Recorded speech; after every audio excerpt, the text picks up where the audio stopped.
Good evening, everybody, and welcome to JLive Music, the Jewish Arts Collaborative series of bite-sized demonstrations and conversations with some of the best Jewish culture practitioners in the area. If you haven't been here before, a word of how this works. We welcome your questions, but please submit them on the Q&A file on your Zoom control panel, and we'll get to them at the end.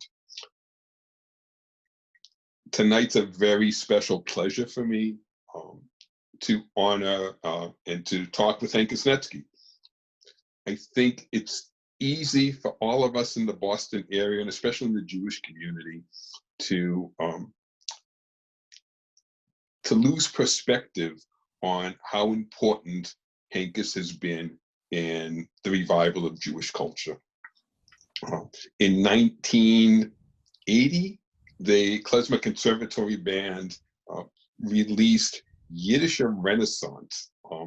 And to give you an idea of some of the other songs that you would hear at that time, Call Me by Blondie, or Funky Town, or Pink Floyd's The Wall were the kinds of things that you would hear on the radio. And then somehow, somebody got this crazy idea to spark a Yiddish Renaissance.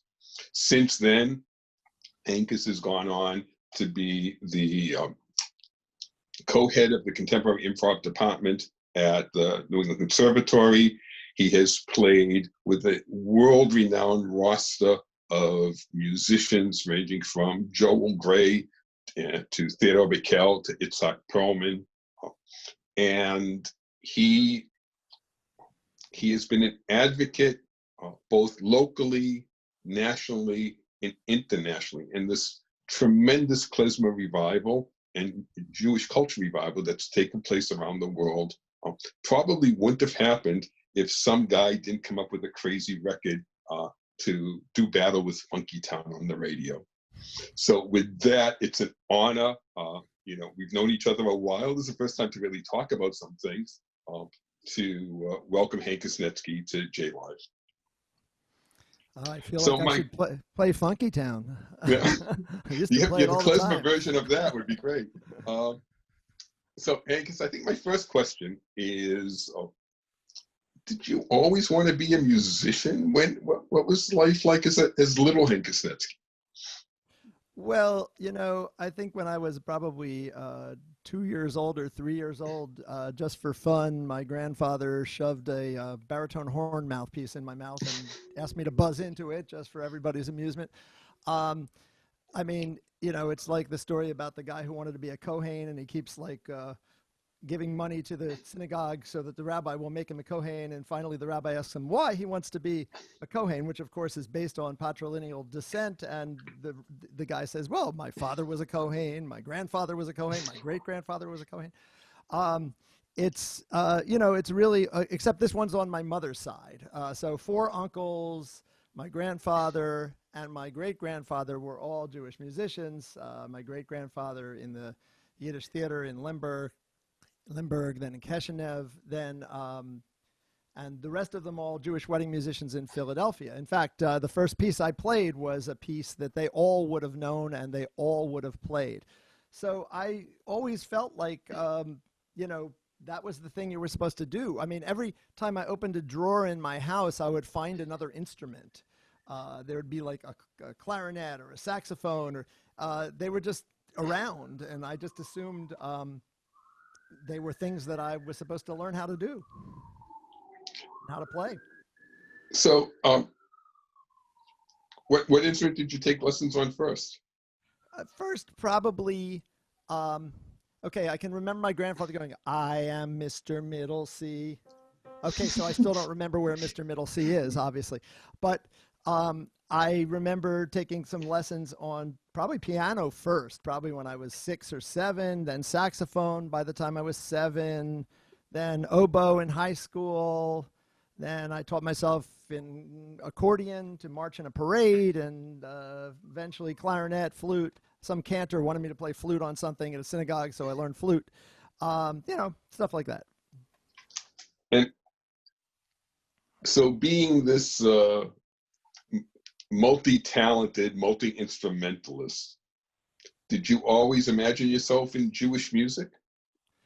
Well, it's interesting. I mean, the first music I performed probably was Jewish music. I mean, I was in the synagogue choir, I was in the children's choir, I led the children's choir, I was in the adult choir, I heard incredible cantors.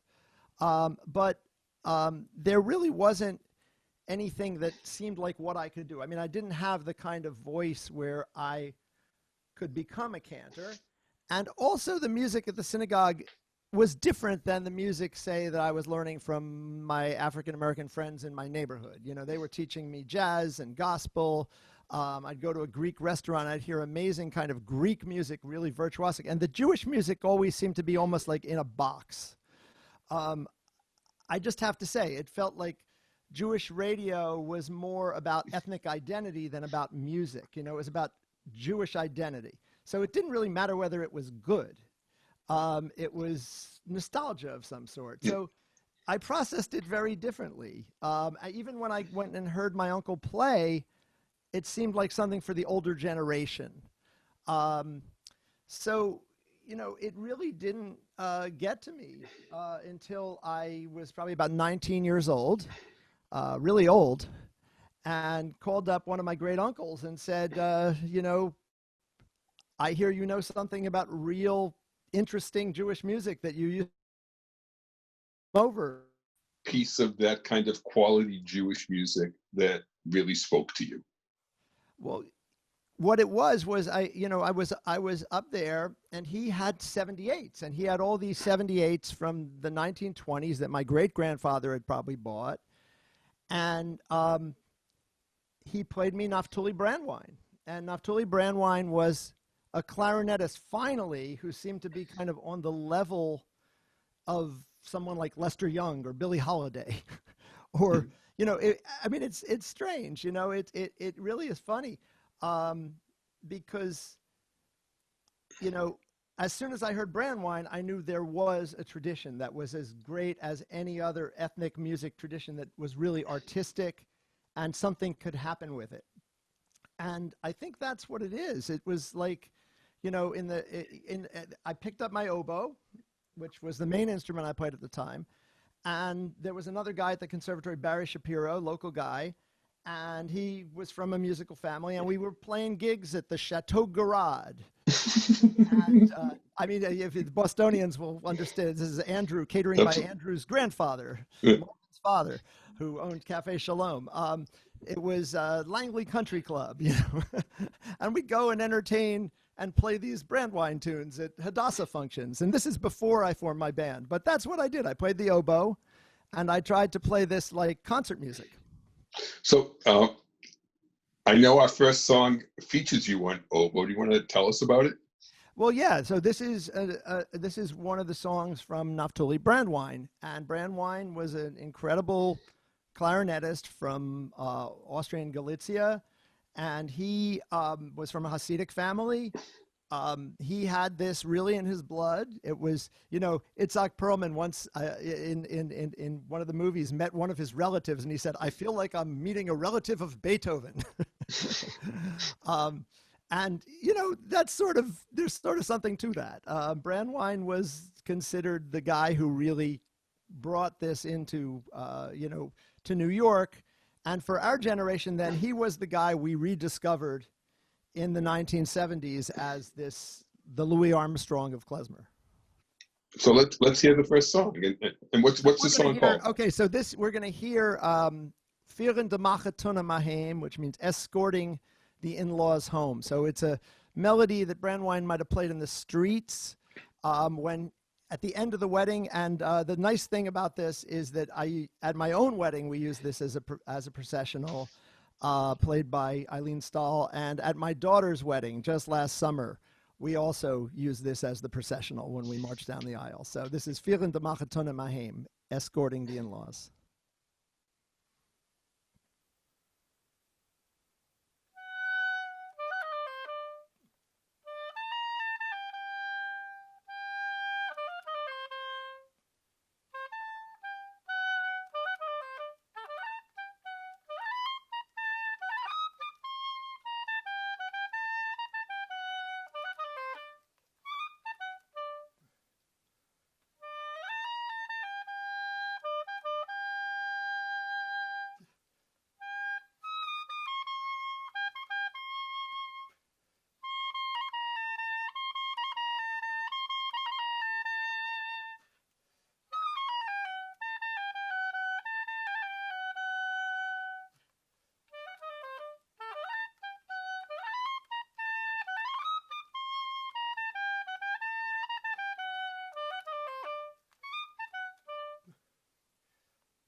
Beautiful. And that might be the first time I've heard you play oboe. So Yeah, a lot of people have heard me play oboe, but I don't play it so much lately, but it's a beautiful instrument. And, I play it better than clarinet, so figured I should do it on oboe. nice. And just given that you mentioned all these, do you have a favorite instrument? Is there one that you prefer playing? I like the oboe a lot, actually. I feel like it's really, really expressive. So, when I get a call to play oboe, I considered this a call to play oboe. Right. We started about naming the series that the call to play oboe. Nice to do it. And piano is nice if I have a good piano to play. Accordion's nice. It all depends. Saxophone's great if you really want to honk. So,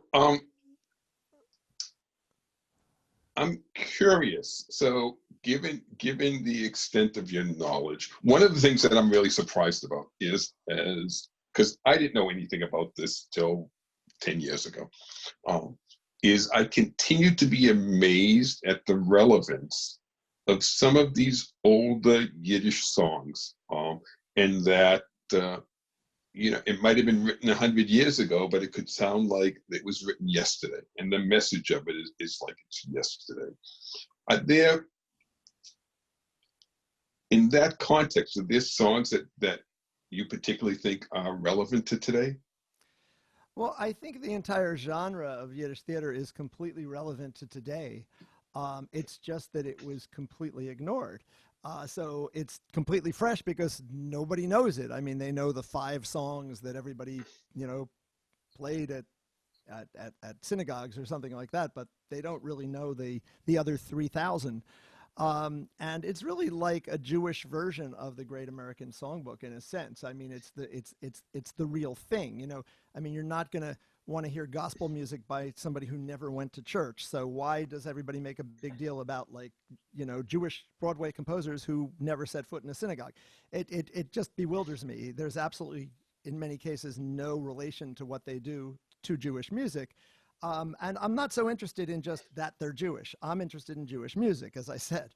So, these guys were like choir boys for great cantors in Europe. And then they directed theater companies. And then they led choirs. And they were trained as cantors themselves. And then they came to America and they wrote for the Yiddish theater. And they wrote music that really blended everything together. It's funny. It's like...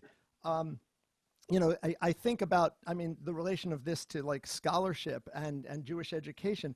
Like, there's a very funny thing in the Ken Burns jazz series. There's this photo in like 1925, and the Harvard Musical Society, there's like these guys with beards, and they're all sitting there saying, we're going to figure out what the next big trend in American music is.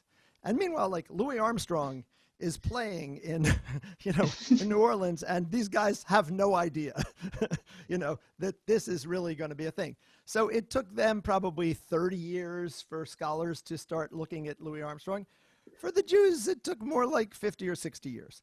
But we're looking at it. There are some books. When I was going to school, there were none in English. So it's something we really had to discover. It's a major art tradition. It's a major popular music tradition. So, there's a lot of repertoire. Joseph Rumshinsky, I would say if there's one composer I would single out, it's Joseph Rumshinsky. And I always play some of his music anytime I play.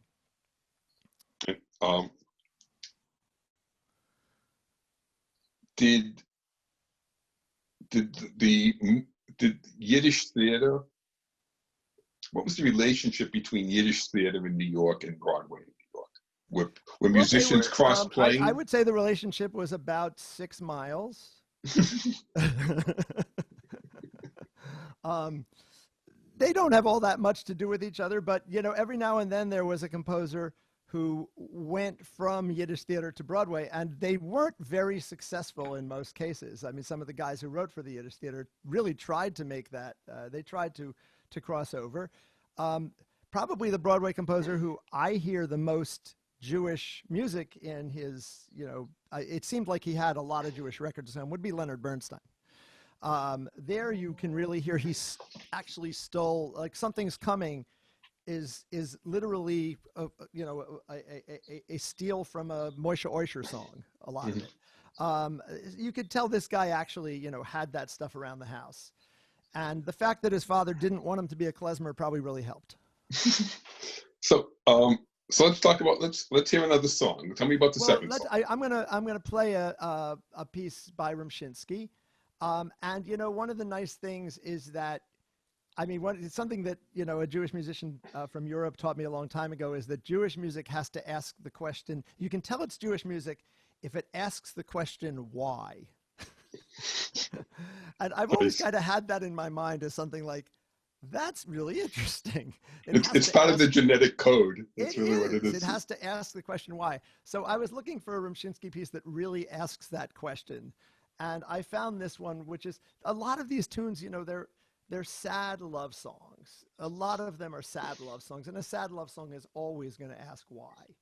And so, they're very personal and they're very beautiful and really have, as I said, Rumshinsky said when he composed, he would go through the prayer melodies in his head, he would hear those, and then he would write the song. He would always do that. So he had that reference point. So this is called Give Mir Liebe, Give Me Love, by Joseph Rumshinsky. Very obscure Yiddish theater song. I'll play it as a jazz waltz.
It's beautiful. Isn't that gorgeous? It's amazing, and I say this with the as the highest compliment. It sounds like smoky after hours music from a deli. It'd be like a deli that had a bar. But they're not going to play anything this good. Yep. This is the right thing. This is the Second Avenue Deli in 1935. And it's got the atmosphere, but it's great music. And, I don't want to leave out, composers like Harold Rome or Sheldon Harnick and Jerry Bach. They were trying to do something Jewish on Broadway, and they did a great job with it. But by and large, this is really what they were looking at. They were looking to people like Rumshinsky. That's great. So I think something else that we've talked about is the international nature of Jewish culture, and how, as a diasporic people, kind of wherever we've gone, we've taken something in, we've put something out. And I think in music, I'm sure that that you would have heard that in Vilna, 20 years before it was written. It's the idea that there's all these international influences. And I know, like, even on the Lower East Side, where tenements and neighbors from different ethnicities you would hear the 78s through the hall. I'm curious, as a practitioner, is that a challenge to you? Is that exciting to you? How does this kind of like, what kind of songs do you hear that cross-referencing? Well, actually, it's funny. I just helped write a grant for the Alan Lomax Foundation today to look at exactly that, how Jewish composers influenced American music and how that happened. And I mean, that's wonderful. The key there is that you want to know who you are and what your music is. So the people who could really do that were the ones who really, had that kind of ear, that kind of ability. It's funny. I was explaining to somebody the other day that, for example, Harold Arlen, his father was a cantor. And, Harold Arlen was probably the best composer in America who was not African-American at imitating African-American music. I mean, African-American performers all said that. You sound like you come from that background. His father was a cantor. But, his best friend was a guy named Cab Calloway, who was African-American. And he would go to synagogue with Harold Arlen, hear Harold Arlen's father, and he would imitate him. So, I mean, that's kind of how it worked. Your own background might not be the one that you want to reference, and that's fine. That was true of a lot of the Broadway composers. But in many cases, it was their friends from other backgrounds who found something to reference in Jewish culture because they had nothing to be embarrassed about. Okay, so I'm going to ask you, stay with me for this. So you've played with Joel Gray. You've been a music director for Itzhak Perlman's Jewish music projects, for the Cantorial Project, for the Fitness House. You had an amazing relationship with Theodore Bikel. You've composed for musical theater, and now you're involved in Silk Road.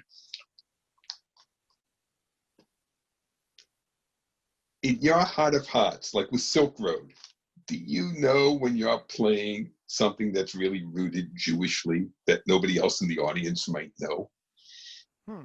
Well, that's my job if I play something in that group. I mean, it's funny. I mean, that is the Eastern European culture is what I want to reference there. At the same time, the whole point of the people involved in Silk Road, and in my case, Global Musician Workshop, is to show that there's, in fact, a continuum throughout the world. So, the Silk Road is a road.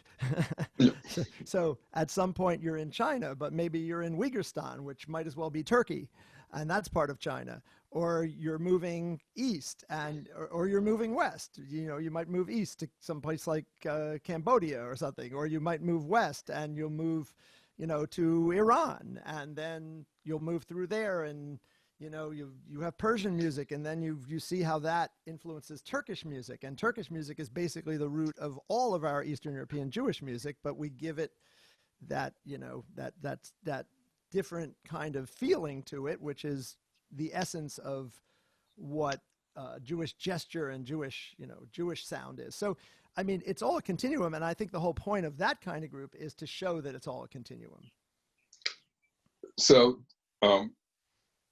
I know there's this tango element to the next song you're about to play. Is that, how does that come about? Is that part of the continuum to you?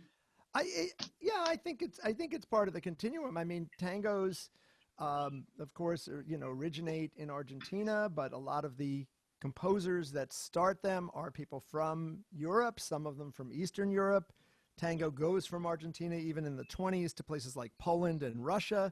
It becomes a world craze. So that I can play you, Chinese tangos that were popular in Shanghai in the 1930s, and which is actually very useful when you go to Jewish senior homes now, because a lot of the people who live at the Jewish senior homes now are Chinese, so they love those Shanghai tangos.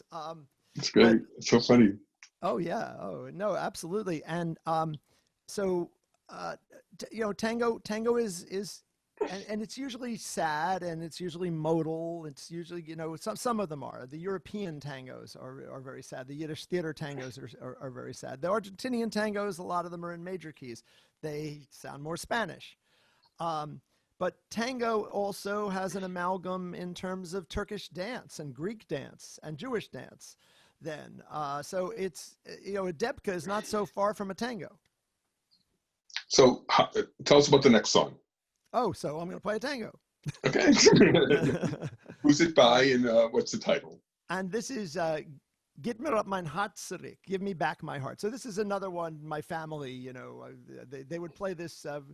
It's one of those tangos that you'd play at a wedding or something. And it would immediately, the emotion of it would get to everybody right away. It was a popular song. It was from Herman Yablokov, who was one of the great figures in the Yiddish theater. Came from Warsaw to New York in the 30s and wrote Papyrosin, one of the most popular Yiddish theater songs. And this is another one of, he also wrote a song, by the way, that Nature Boy was stolen from. He actually won the lawsuit. Very interesting composer. And he wrote this one. I like to improvise on this one. I mean, this is a good example, in fact, of, what you were alluding to, like what other influences might come in. I mean, when I was playing, Gib mir Liebe, I hear it as like you say, a smoky, sad jazz waltz. Maybe the modern jazz quartet would have loved that, to play that. This is one that I'll take it in a different direction, do a little improvising on this that really, I think in a more personal way. I think I express myself in a more personal way through this one. Great. Let's hear it.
It's so cool.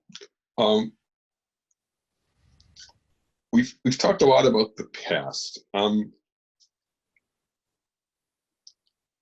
think that I want to talk about, you've seen, you were a key player in the revival. You started this forest fire, and you've seen, I think tremendous, if I see changes in the Jewish music culture, I can't imagine how you perceive it.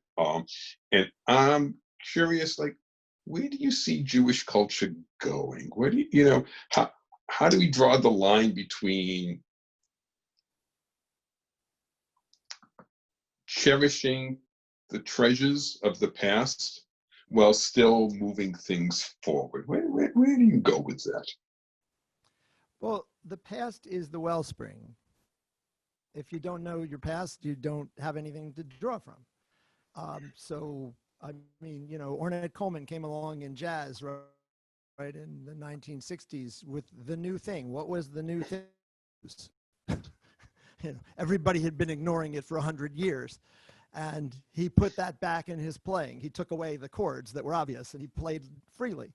The way somebody would have sung a field holler 100 years earlier. I mean, the issue really is more what else will we discover that people can use as a wellspring, and if it's high quality, then musicians will gather around it, and we'll use it as something, as a wellspring. I mean, my friend Josh Dolgan is a great example. Usually uses the name So-Called, and he will use a disc made by Ansky 100 years ago and make a hip hop tune out of it, because there's great creativity in both genres. It's really always a matter, the first issue for a musician is always going to be repertoire. And, when I was growing up, I really didn't have a repertoire that I could call my own. But as soon as I got aware that there was a repertoire I could call my own, and I mean, I could have gone to cantorial music. I still do. I still look at that. I'm just saying I'm not a cantor. There's incredible repertoire. The Hasidic music is something I use quite a bit, and I love. There are these amazing traditions, artistic traditions in Hasidic music, and then there's like huge amounts of horrible Hasidic music. It's like, if you're a musician, you're gonna try to find the good stuff. And if you talk to folks like Avram Fried and, the late Ben-Zion Shanker, Ben-Zion Miller, they're going to say like, ugh, most of this stuff is awful, but that's the way it is.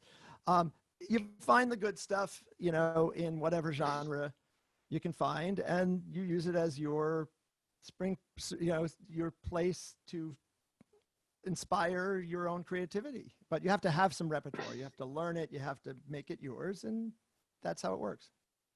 And have you seen a change in the Boston, in terms of Jewish culture, have you seen a change in the Boston community in the last 30, 40 years? Well, yeah, absolutely. Yeah, I mean, I was very happy to be adopted by the Boston community in this way. I mean, when I started doing what I was doing, I think about it. I mean, I think the only major figure in Jewish music at that time was really, there was something called the Jewish Music Forum run by Mary Wolfman, Alex Zimmer. They were fantastic. It was a concert music organization, though. This idea of creating music you could, that was exciting, that you could play in a bar. I mean, I remember we first played at Passim, and we played at Riles, and we played at Storyville. We played at all these clubs in Boston. Everybody was like, whoa, this is, why you, all of a sudden, it was like we were turning Boston into Odessa. And people were very surprised. Then at the same time, Safam was, doing an American version of Poogie. They were taking that sort of Israeli rock thing, and they were making it American, and they were doing it in English, and Robbie and Danny and those guys, and we played together and we recorded together. At the same time, Josh Jacobson was, pushing this Boston Zamir Chorale, and that's still going after all these years. So, I mean, changes, of course, those are all changes in the last 40 years.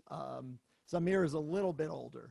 They just celebrated their 40th about 3 or 4 years ago or something. But it's it's changed tremendously. What we picked up from a dying klezmer tradition. And by the way, Boston had great klezmorim, and I inherited some of that music too. And I was able to actually, thanks to the family of Carl Friedman, actually learn from one of Boston's great klezmers. Because they had recordings, but it was completely ignored by the community. It was so radical. It was seen as so radical to go back to those sources in 1980. So now the great thing in Boston, I think, is JArts, I have to say, because JArts gives people this opportunity to have platforms, to perform. I think people in other cities are very envious of Boston's Jewish musicians. This is one for keeps. It's funny, there were movements when I was a student even, the Boston Arts Coalition, Boston Jewish Arts Coalition. I mean, every now and then there was a festival, there was a coalition, but this is for real. I mean, this is an organization that is really doing things for all the arts that no one's doing anywhere else.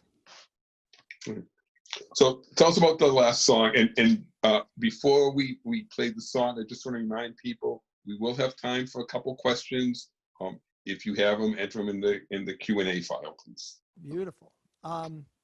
Well, I think given the times we're in, I really want to go in a spiritual direction as part of this. I think it's very important, and I was very inspired, I have to say, on Sunday, watching men, women, and children of Chabad marching down Eastern Parkway in support of Black Lives Matter. That was incredible. And the photos in the forward from that was so inspiring. And, someone who really inspired me in this direction was Ben Sion Schenker, who was, I think, the greatest Hasidic composer of our time, someone who learned at the feet of the Mujitzer Rebbe, the great composer, Taub, the fantastic composer of Jewish music. And what was so great about Ben Sion, he just passed away about 3 or 4 years ago. He was a rabbi who expressed himself not just through like Dvar Torahs, no, he expressed himself through music. He knew how to filter music, how to take the entire tradition and all of that knowledge and those texts, and then write the right music to go with it. And he was just that, he was just so great at doing that. And he became the inspiration, the mentor for Shlomo Carlebach, who also did that on more of a populist kind of level. So I'd like to close with Psalm 118 as one of the things that I just feel is so inspiring. Pischu li sharet tzedek, avovam adeo. Open for us the gates of righteousness that we may enter. The stone that was rejected has become the chief cornerstone. This is the day the Lord has made. Let us rejoice and be glad. These are some of the greatest verses in the Bible. These are the kinds of inspiration we need at this time. And I dedicate this to the people who marched in Brooklyn the other day and in memory of George Floyd. And this, I have one more thing I got to say before we play it. So Ben Sion told me, this is one of the last things Ben Sion recorded. He recorded on an incredible CD that you can pretty much only get from the website his grandson set up. And it's Hallel V'Zimra. It's his Hallel. It's his final Hallel recording with just him and Andy Statman and a great Hasidic choir. And he told me he composed this picturing the Jews leaving Egypt with the cloud above them as they moved out in the middle of the night, not knowing this future, with no certainty, but just thinking, Pischu li sharet tzedek, avovam adeo, which of course wasn't going to be written for another 1,000 or so years, but fine. That they were chanting Hallel. He imagined them chanting the Hallel as they left Egypt. So to me, that's a beautiful image for our time. And this is Pischu li. Open the gates.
Fabulous. Okay, we have a couple questions, and we will need to do these quickly. I also want to point out that Zamir recently 50 celebrated years that old. 50th anniversary. It's been duly noted. Okay, I sort of remembered there was something. Yeah, something big just happened. Thank you. Okay, sorry, Josh. Of course, I didn't think you were that old. So I think that this comes really right after this, comes right out of the song you just played. Liza says, "Go Hankus. Would you describe your music making as a form of ministry? Does your music supplement or become your practice of faith?" What a great question. Well, yeah, you just heard it. That was it. That's it. Absolutely. You That's can, you can, and you cannot, but that was a good example. I mean, I was definitely feeling that way. Thank you. nice. Thank you, Letha. And another one, I just, since we only have time for one more, was there any incorporation of Sephardic musical traditions and modes into Eastern European klezmer? Oh, well, that's from Dan. I mean, so this is a very strange question. What Sephardic musical traditions and modes? I mean, I don't know what that means, honestly. I mean, Sephardic music mostly comes from Turkey. Klezmer music mostly comes from Turkey. They took different versions of makam. They cobbled together some modes. But I mean, if people think modes are Jewish, they're wrong about that. The modes are not Jewish. Jewish music is Jewish. Jewish music is cobbling together melodies that sound somewhat like makam. Okay. Okay, so before we wrap up, I have a couple of announcements. One, Hankus, thank you for doing this. This is just fabulous. I also want to point out, I know you have a song planned to take us out, but there was a request for a Chinese tango. So just I'll play a little bit of one. Let's use that to play that out. Let's play out with that. Chinese tango to play us out. That sounds good. Yes. Okay. I got it. That's fine. I love that somebody asked. So if you enjoyed this evening's program, please consider making a donation to the Jewish Arts Collaborative. Coming up next in our JLive series, this Friday at 4 p.m., there'll be a cooking demonstration with Annabelle Rabia from Al Wafi Kitchen, talking about and demonstrating Israeli Jewish cuisine. To learn about this JLive and all the upcoming JLive events, visit jartsboston.com and follow us at JArts Boston. The Jewish Arts Collaborative, let culture connect us, and we look forward to connecting with you again soon. And with that, thank you all for being here. Hankus, thank you, and let's go out with some Chinese.